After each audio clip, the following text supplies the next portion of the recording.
Hello, I am Henry of Mylets, and I'm going to do a little track-by-track explanation of my release called Retcon that came out earlier this year and that I'm touring on and promoting this fall.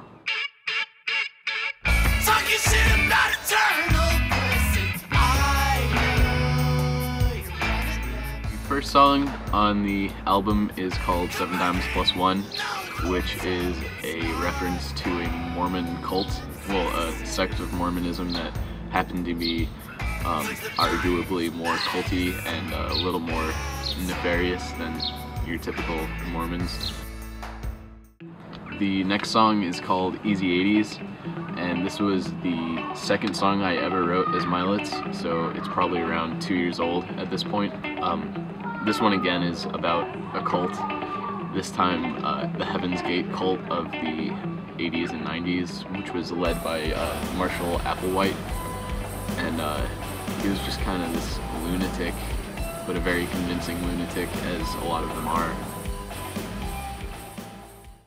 are. The next song is Marioo Pond, which is a reference to the tiki culture. Marioo was a woman, and she essentially is responsible for the formation of Earth out of this pond, so Marioo Pond.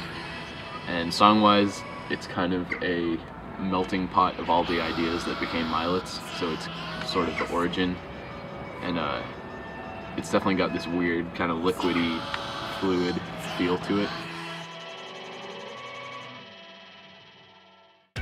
The next song is Hungover Tehran, which takes a lot of the ideas that Marioo Pond introduces and puts them into a much more accessible pop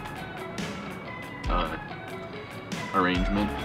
The name is a reference to the band that I was in before Mylets, which was called Over Tehran. It's a very, very straightforward song, A-B-A-B-C format, and it's got very catchy lyrics and abrasive vocals, but I think it's still pretty accessible, so I definitely like that song, and it's very fun to play live. The next song is a instrumental song called Daniel Victory Jones. The title is a reference to Daniel Victor Jones, who was a cancer victim who was fed up with the medical system and not getting the treatment he deserved without, losing complete control of his financial life, and just kind of the injustice that was and is the American medical system. Next song is Itch, which is originally was on an EP of 4 or 5 songs that weren't written for Mylets. They were more like written on acoustic guitars and just straightforward, not really focusing on songwriting, more on lyrics and delivery rather than technical capability. But it ended up making its way onto the full length just because I think it's a very emotionally sound song and pretty powerful. Solid Gold Modesty Machine is a song that I don't remember writing, and I don't really lay any claim to it.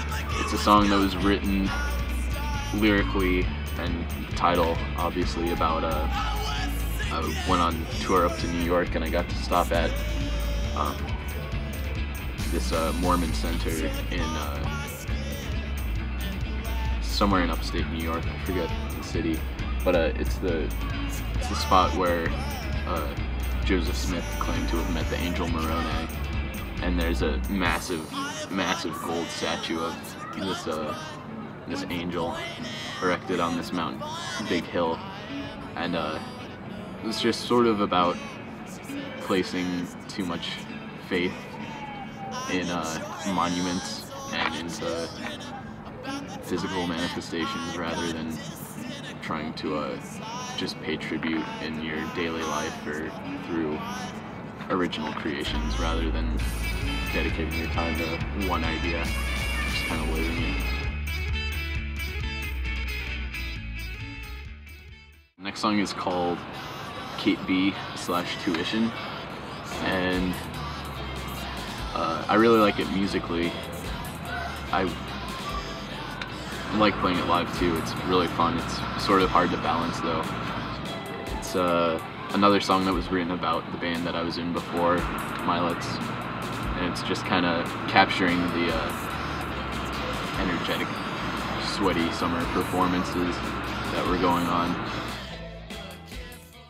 Next song is called Self-Help, and it's another one of those songs that started off as a more acoustically written, vocal-centric song, and it's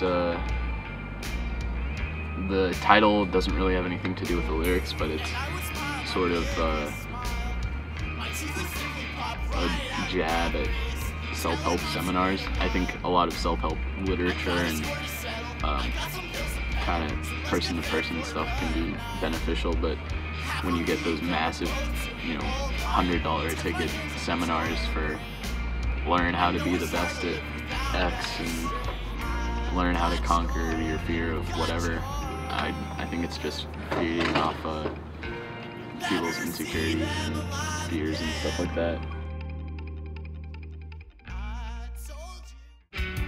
The last song on the album Closer, is called Cartilage Coliseum, and this song was originally written for either another project or another album. I wanted to do a concept album about, it would be kind of a character-driven story of parasites living in a human's body, and they kind of go from crevice to crevice and limb to limb, kind of doing these little staged battles, kind of like a Mad Max post-apocalyptic arena type scenario. That's where you get the Cartilage Coliseum. I guess it would be like two centipedes fighting in your ear kind of thing, just kind of for control of the body, I guess, which is a theme that's pretty prevalent in a lot of my stuff, kind of internal conflict, but I chose to personify it kind of through bug fights.